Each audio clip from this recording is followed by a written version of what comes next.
Olá pessoal, hoje eu gostaria de falar a respeito de consagração.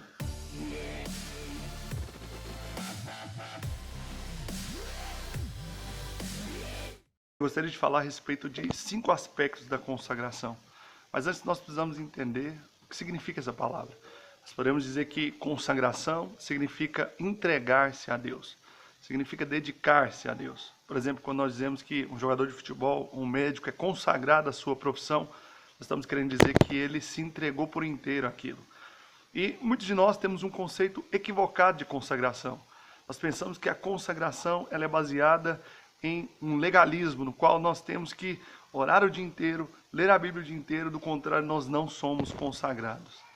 Mas, na verdade, a genuína consagração ela é baseada num ato de amor, que busca retribuir o amor de Deus por nós.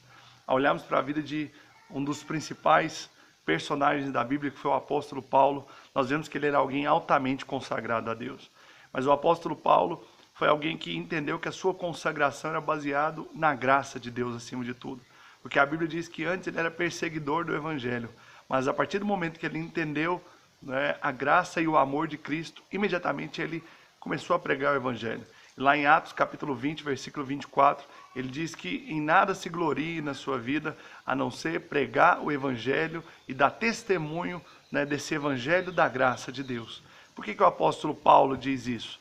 Porque na verdade ele mesmo foi um alvo dessa graça. Ele mesmo foi alguém que provou da graça de Deus e agora poderia se consagrar e falar desse amor de Deus para outras pessoas. Graça significa o favor imerecido de Deus. Nós recebemos aquilo que nós não merecemos. E eu gostaria de falar então sobre 5 aspectos da consagração. O primeiro aspecto é a base da consagração.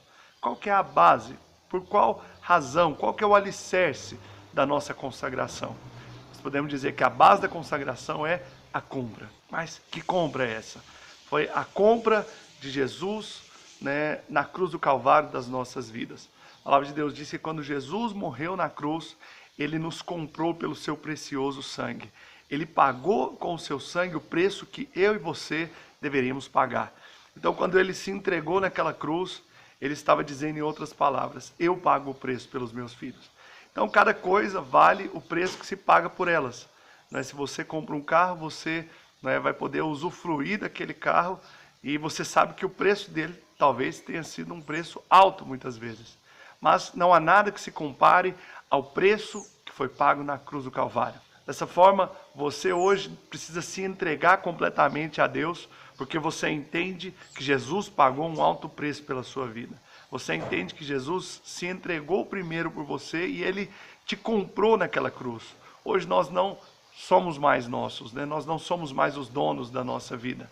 Nós temos um dono que é o Senhor. Ele que governa a nossa vida, ele que tem todo o controle. Conta-se uma história de um menino que tinha um barquinho. Ele gostava muito desse barquinho. Todas as vezes que ele ia brincar, né, no lago, ele se alegrava muito. Mas um belo dia esse barquinho sumiu, né? Ele estava ali brincando, ele não percebeu e o barquinho foi indo embora ali pelo lago. E um belo dia ele estava andando pelas lojas ali da cidade e ele havia ficado muito triste pelo fato de ter perdido o seu barquinho. Mas um dia ele viu o seu barquinho ali na vitrine de uma das lojas daquela cidade na qual ele morava. E ao ver aquele barquinho, ele entrou na loja e falou para o dono da loja: olha, esse barquinho é meu, né? Você precisa me devolver ele. E o dono disse: não vou te devolver esse barquinho, porque na verdade fui eu que o criei. Ele disse: mentira, esse barquinho é meu, eu que o fiz, eu gostava muito dele. E aquela pessoa, né, o dono ali da loja, daquele comércio, disse para ele: olha, você só poderá ter esse barquinho se você pagar por ele. E conta essa história que ele foi até a sua casa, pegou todos os recursos que tinha ali, quebrou o seu cofrinho e levou o dono da loja e disse para ele: toma aqui, né, o valor pelo barquinho. E conta-se que ele pegou aquele dinheiro e ele foi para casa e ele se alegrou muito por aquele barquinho. Ele disse: você é meu 2 vezes, porque primeiro eu te criei e depois porque eu te comprei de volta. Da mesma forma, querido, eu quero te dizer que você pertence a Deus 3 vezes, na verdade. Primeiro porque ele te criou, depois porque ele te resgatou na cruz do Calvário das mãos do diabo, mas em terceiro lugar porque você se consagrou a ele, porque você se entrega a ele como um sacrifício vivo. Por isso eu quero te dizer hoje que a base da consagração é a compra. Jesus te comprou naquela cruz. Segundo aspecto da consagração é um motivo. Né? O porquê que nós nos consagramos. Poderíamos dizer que o motivo da nossa consagração é o amor de Deus. Não há nenhum outro motivo pelo qual nós devemos nos consagrar, a não ser pelo fato de que nós somos amados por Deus. Ele decidiu morrer naquela cruz porque Ele te ama. O Senhor decidiu entregar o seu próprio Filho por você, por amor. Dessa forma, querido, você precisa entender que todas as vezes que você se consagra, todas as vezes que você busca a Deus, seja em oração, seja conhecendo mais da palavra dEle, não é simplesmente por uma questão de lei, não é simplesmente porque você precisa fazer isso, mas acima de tudo porque você é amado por Deus. Então, acima de tudo, você se consagra a Deus porque você se sente amado por Ele, porque você sente que na cruz do Calvário Ele derramou-se por inteiro, por amor a você. Todas as vezes que você entende a grandeza do amor de Deus, que você compreende o quanto Ele te ama, você pode se consagrar. O Senhor decidiu dar a vida dEle por amor a nós. A única coisa que nós precisamos fazer hoje também é entregar a nossa vida por inteiro a Ele, como um ato de amor.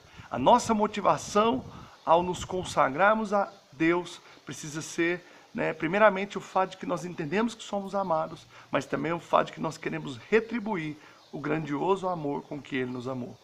Sabe, se você demonstra esse amor por uma questão de gratidão, você está se consagrando com a motivação correta. Então, o motivo da nossa consagração é o amor de Deus. Agora, qual que é o significado da consagração? Terceiro aspecto, o significado da consagração é ser um sacrifício a Deus, ser um sacrifício diante de Deus.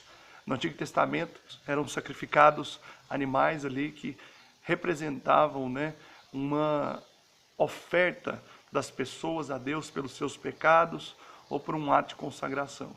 Hoje nós não precisamos ofertar animal algum, mas nós podemos ofertar a nossa própria vida. Então, acima de tudo, o significado da consagração é entregar-se como um sacrifício a Deus, é sacrificar-se a Deus, é dedicar-se a Deus, é dar-se ao máximo a Ele. Muitas pessoas dizem que para Deus não há necessidade de sacrifício, que Deus não precisa do nosso sacrifício, mas isso é um grande engano, porque todas as vezes que você entende que é amado por Deus, você entende que Jesus pagou um alto preço pela sua vida na cruz do Calvário, o mínimo que você irá fazer será sacrificar-se por Ele.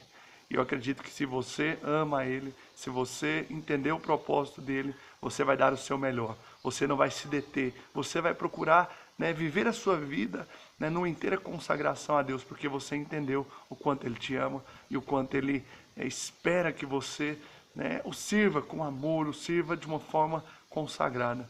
Por isso, nesses dias, entenda que para ser alguém consagrado, você precisa sim sacrificar-se, mas com a motivação correta.